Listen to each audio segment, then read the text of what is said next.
কুলফি, ওই কুলফি, ঘুমাস নাকি তুই? ও মা গো, কি হইছে? আল্লাহ, ঘুমের মধ্যে এমনি কেউ ডাক দেয় আচমকা? আমি তো ভয় পেয়ে গেছি, মনে করছি বাসায় কেউ আগুন লাগাই দিছে। আরে তুমি কি পরিমাণ গবেট হইলে? কাউরে ঘুম থেকে উঠাইয়া জিজ্ঞেস করো, ওই ঘুমাস নাকি? আরে কুলফি, চেতিস না, আয় তোর পেটে আদর করে দেই।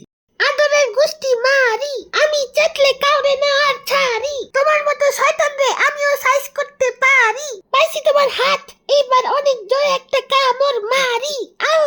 কুলফির বাচ্চা, আমার হাত ছাড়। উফ আল্লাহ, কিছুরে কামড় মারছে আমারে। শুক্রিয়া আদায় করো, শুধু কামড়ই দিছি। আমি যদি পুলিশ হইতাম এক্ষুনি তোমারে অ্যারেস্ট করে ফেলাইতাম। আরে এত ঘুমায় করবি কি? এত ঘুমায় করবি কি মানে? আমি কি তোমার মতো? তুমি তো একেবারে ভাল্লুকের মতো ঘুম দাও রাতের বেলা, তারপর পরের দিন দুপুর বেলা ঘুম থেকে উঠো। আশেপাশে আগুন লাগলেও তো তোমার কোনো খোঁজ খবর থাকে না। এই শুনো, আজকে তোমারে ভালো মতো বলে দেই, যাদের নিজের বাসা কাচের তৈরি তাদের উচিত না অন্যদের বাসায় পাথর দিয়া ঢিল মারা, বুঝছো?